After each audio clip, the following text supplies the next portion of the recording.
एकदम जान ला अखिलेश यादव जी के एकदम दीवाना।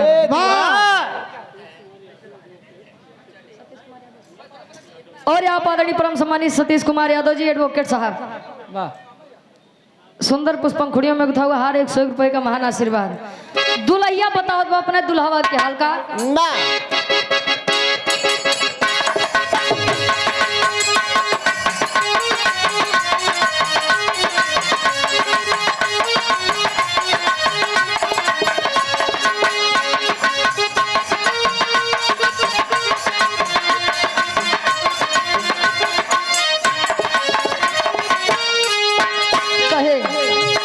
हमारे राजा हमारे दुल्हा हमारे सैया हमारे राजा हमारे राजा हमारे सैया हमारे दुल्हा हमारे राजा हमारे राजा हमारे सैया हमारे दुल्हा हमारे राजा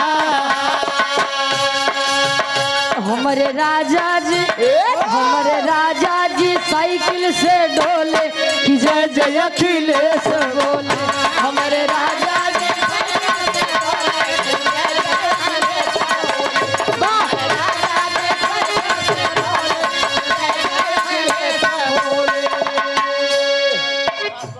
मदन कनौजिया सांसों से आप भैया जी के द्वारा 101 रुपए का महान आशीर्वाद। इस भाव को समझते हुए दुल्हैया बतावे राजा कतहू से घूम फिर के आवे अखिलेश जी के नारा लगावे। राजा कतहू से घूम फिर के आवे अखिलेश के नारा लगावे।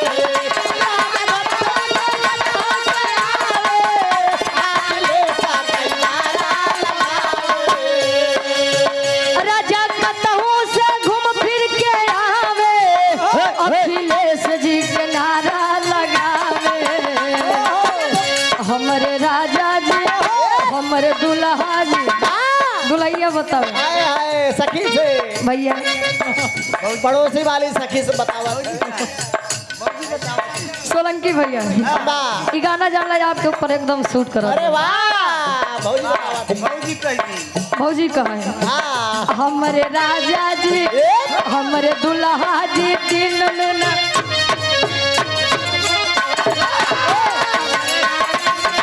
हमारे राजा जी साइकिल से डोले जय जय अखिलेश बोले। हमारे राजा जी साइकिल से डोले हमारे राजा जी साइकिल से डोले। और आप आदरणीय परम सम्मानित हमारे धर्म के बड़े भाई आशीष यादव जी ठोकिया से जिला सचिव समाजवादी पार्टी 101 रुपए का महान आशीर्वाद। दरअसल आप उनका पकड़े आप डब्लू गुरु जी पकड़े हैं ना, थोड़ा कंफ्यूजन हुई बा और आपके व्यवस्था में आप उनके अच्छा कह दिया वो जुगाड़ में लगा है। कहे हमारे राजा जी साइकिल से डोले कि जय जय अखिलेश बोले। हमारे राजा जी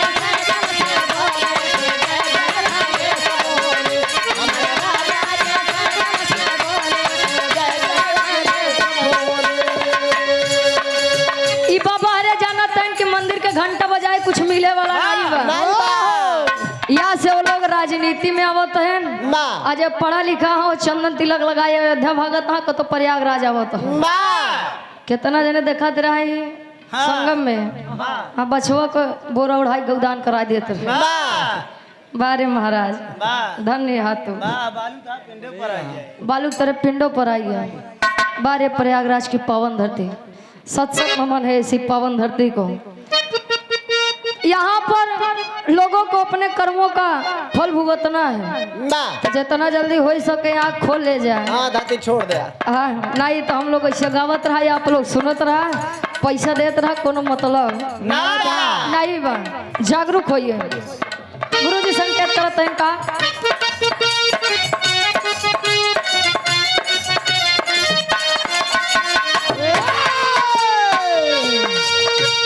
छोड़ के सत्ता भागेंगे योगी फिर न लौट के आएंगे। छोड़ के सत्ता भागेंगे फिर न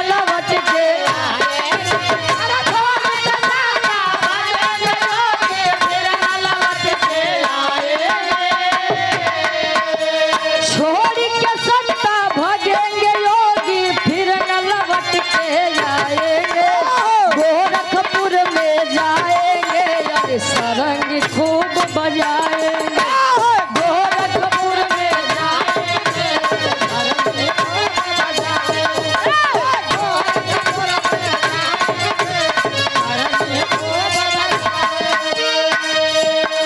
अच्छा, संत का मतलब यह होता है कि उसे सांसारिक मोह से कोई मतलब नहीं है।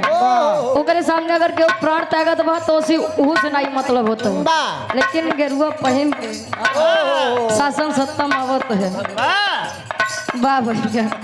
मनुस्मृति संविधान में 154 पृष्ठ नंबर पर लिखा था कि शूद्र और नारियों को पढ़ने का अधिकार नहीं है। अरे वाह। लोग जानते हैं, मानते भी हैं, लेकिन कहा गया है इतिहास उनका गवाता है जो क्रांति करते हैं। हाथ पे हाथ धरे बैठे रहा है, सिर्फ इतने कहा हम संतों से का पढ़ी। अबे भैया बताओ भाई ना, जब तक समझ पाओगे तब तक चुराई के लेके चला जाएगा, समझ ले जा नहीं तुम लोग कहा जा कहे आखिरी लाइन।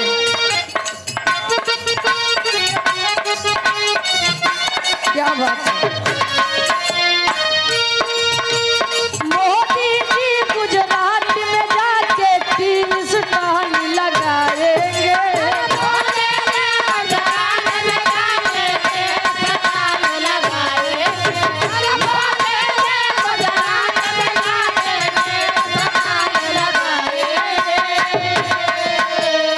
पेपर में अगर आप लोगों ने पढ़ा होगा तो उसमें एक मेन हेडिंग आई है कि बच्चों को, जो पढ़ने लिखने वाले बच्चे हैं, उनको पकौड़े तलने की शिक्षा दी जाएगी, ट्रेनिंग दी जाएगी, पंचर बनाने की ट्रेनिंग दी जाएगी।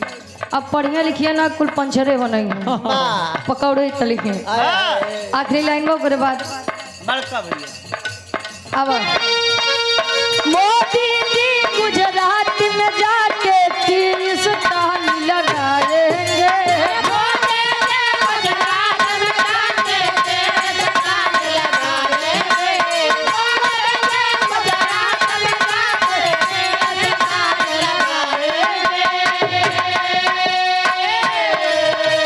मोदी जी गुजरात में जाके 30 टहनी लगाएंगे, गोरखपुर में जाएंगे, अरे सारंगी खूब बजाएंगे, गोरखपुर में जाएंगे, सारंगी खूब बजाएंगे, गोरखपुर में जाएंगे, सारंगी खूब बजाएंगे।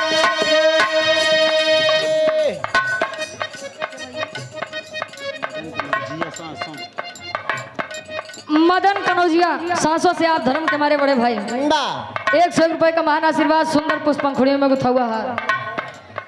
और आप आदरणीय आप संजय साहू जी उर्फ पवन सेठ जी, युवा नेता समाजवादी पार्टी जिला उपाध्यक्ष व्यापार सभा गंगा पार प्रयागराज से, निवास सोनौटी झोसी प्रयागराज, 100 रुपए का महान आशीर्वाद।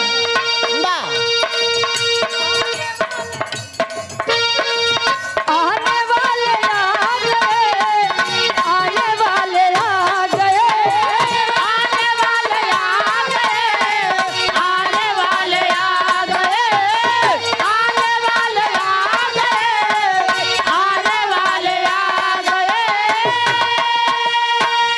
आने वाले आ गए, आने वाले आ गए, साइकिल का झंडा लहराने वाले आ गए, साइकिल का झंडा लहराने वाले आ गए, साइकिल का झंडा लहराने वाले आ गए, ओ आने वाले आ गए, आने वाले आ गए, आने वाले आ गए, आने वाले आ गए, साइकिल का झंडा लहराने वाले आ गए, साइकिल का झंडा लहराने वाले आ गए, साइकिल का झंडा लहराने वाले आ गए। बहुत बहुत धन्यवाद साथियों।